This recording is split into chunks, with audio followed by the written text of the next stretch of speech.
দাদা তো আগে হয়েছে, দাদা হিমালয়ান 450 ছিল তাই তো, আগে আমাদের কাছে রেডি হয়েছিল। আর এটা তো চেনাই যাচ্ছে না, হ্যাঁ, তুমি একদম। দিয়ে গেছিলে বা করালে কি কি ছোট ছোট জিনিস হয়েছে এর মধ্যে। তো আগেই তোমার যে বাইকে লাগানো ছিল সেইগুলো তো বেশ কিছু জিনিস ইনস্টল হয়েছে, তার সাথে এই Additional উইন্ডশিল্ডটা নতুন, তার সাথে একটা জিপিএস মাউন্ট কাস্টম করে বানানো হয়েছে তাই তো, তুমি এটা বলেছিলে মোস্ট হ্যাঁ, হ্যাঁ, হ্যাঁ। বানাতে। কার্প্লে লাগানো আছে, ওয়াটারপ্রুফ হোল্ডার, বা খুব সুন্দর।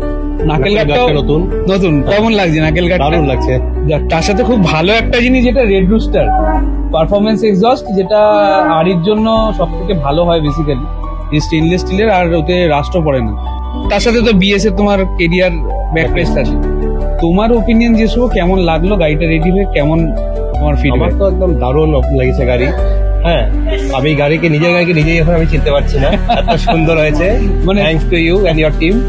মানে ছোট্ট মডিফিকেশন কিন্তু গাড়ির লুকস চেঞ্জ হয়ে গেছে, একদম। খুব ভালো লাগছে কালারটা আমি দেখে। খুব স্যাটিসফাইড। যাক, খুব ভালো লাগলো। এটাই আমাদের মানে জিজ্ঞাসা, দাদার গাড়িতে আগেও রেডি হয়েছে হিমালয়ান 450, আমার মনে আছে, Right. Black colour. হ্যাঁ, তো এই গাড়িটা আবার রেডি হলো, তো ভালো লাগলো শুনে। Thank thank you you very much, thank you. Okay.